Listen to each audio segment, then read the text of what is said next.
Assalamu alaikum. Our today topic of discussion is Anthocerotopsida. Anthoceros का मतलब है horn, सींग को, यानी इसका जो स्पोरोफाइट होता है ना वो ज़मीन से सींग की तरह बाहर को निकला होता है, उस तरह से लगता है। इसी वजह से हम इसको हॉर्न वर्ड्स भी कहते हैं, हॉर्न यानी सींग। Slightly advanced than the Bryopsida and Hepaticopsida. ये ब्रायोफाइट्स की सब डिवीजन ब्रायोप्सिडा और हिपैटिकोप्सिडा से थोड़ा एडवांस होता है। क्यों, अभी हम देखते हैं।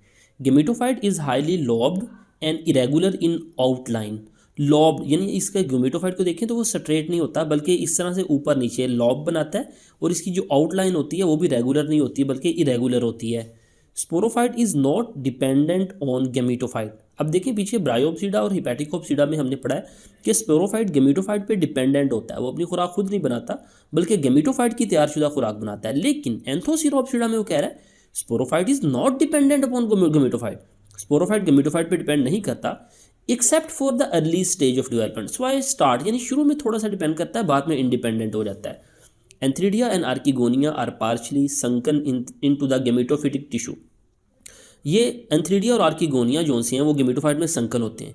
देखें यहाँ पे आपको ये पैरेट कलर में गेमेटोफाइट नजर आ रहा है, उसके अंदर देखें ये संकन दबा हुआ आपको स्पोरोफाइट बन रहा है। तो इसका मतलब है यहाँ पे आर्किगोनिया था जो कि संकन था, वहीं पे स्पोरोफाइट बन रहा है। तो जिस तरह ये स्पोरोफाइट इसके अंदर संकन है, अंदर को दबा हुआ है, ये देखें अंदर को आया हुआ है, तो बिल्कुल इसी तरह एंथ्रीडिया और आर्किगोनिया गेमेटोफाइट में संकन होते हैं। अब why sporophyte is advanced in hornworts, ये बड़ा अहम शॉर्ट क्वेश्चन है कि इसका स्पोरोफाइट एडवांस क्यों होता है। देखिए उसकी वजूहात हम देखते हैं। पहली वजह has stomata and chloroplast in epidermis, यानी ये जो स्पोरोफाइट आपको नजर आ रहा है, ये स्पोरोफाइट मैंने बनाया हुआ है। स्पोरोफाइट के 3 हिस्से होते हैं, ये फुट नजर आ रहा है, सीटा, और ये ऊपर कैप्सूल आपको पिंक कलर में नजर आ रहा है, ये कैप्सूल है। कैप्सूल के अंदर ये स्पोर सैक है और उसके अंदर ये ब्लैक कलर के अंदर आपको स्पोर बने हुए नजर आ रहे हैं। तो इसके स्पोरोफाइट के पास क्लोरोप्लास्ट होता है, तो जाहिर बात है क्लोरोप्लास्ट है तो ये खुद फोटोसिंथेसिस कर सकता है। Thus can synthesize its own food rather obtaining it from the gametophyte.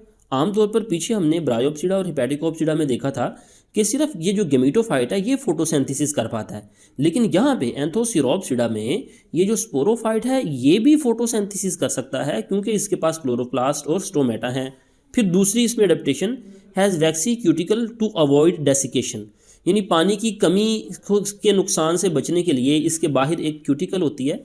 फिर तीसरी एडेप्टेशन देखें, at the junction of foot and spore producing region, यानी स्पोर प्रोड्यूसिंग रीजन से मुराद है कैप्सूल।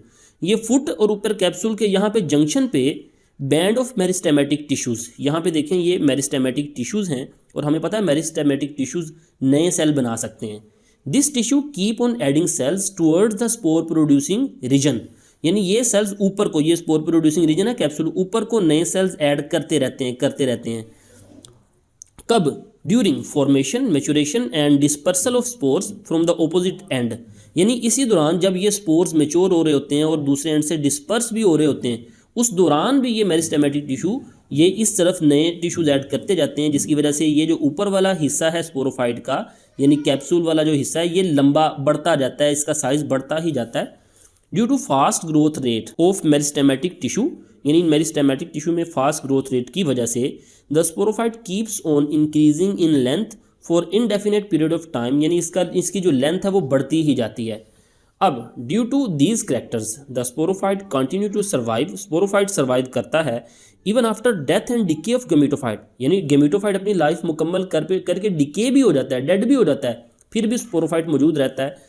अब इसकी मिसाल है एंथोसिरोस जो कि पाकिस्तान के हिली एरियाज़ के अंदर भी मौजूद है। तो ये था आज का लेक्चर। अगर आपने ब्रायोप्सिडा और हिपैटिकोप्सिडा के लेक्चर नहीं लिए तो आप प्लेलिस्ट में जाके विजिबल साइंस की प्लेलिस्ट में ले सकते हैं। तो मिलते हैं अगले लेक्चर के साथ। अस्सलाम वालेकुम वरहमतुल्लाहि वबरकातुहू।